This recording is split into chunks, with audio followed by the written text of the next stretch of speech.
সকাল হলেই বিয়ানীবাজার উপজেলা পরিষদ নির্বাচন। বুধবার সকাল ৮টা থেকে টানা বিকাল ৪টা পর্যন্ত ভোট গ্রহণ অনুষ্ঠিত হবে। বৃষ্টিকে উপেক্ষা করে মঙ্গলবার সকাল থেকে বিয়ানীবাজার উপজেলার ৮৯টি ভোট কেন্দ্রে নির্বাচনী সরঞ্জাম প্রেরণ করা হয়েছে।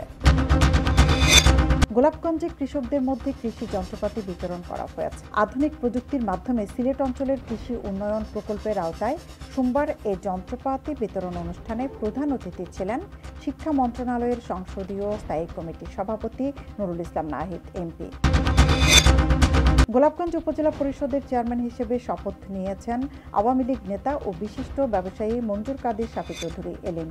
সোমবার দুপুর 12:30টার দিকে দ্বিতীয়বারের মতো নবনির্বাচিত চেয়ারম্যান হিসেবে সিলেট বিভাগীয় কমিশনার কার্যালয়ের হলরুমে তাকে শপথ বাক্য পাঠ করান বিভাগীয় কমিশনার আবু আহমদ সিদ্দিকী।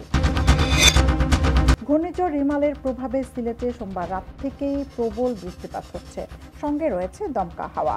মঙ্গলবার এক পূর্বাভাসে আবহাওয়া বিশেষজ্ঞ মোস্তফা কামাল পলাশ বলেন, পুরো রাত সিলেট বিভাগের 4টি জেলার উপরে খুব ভারী বৃষ্টিপাত অব্যাহত থাকবে।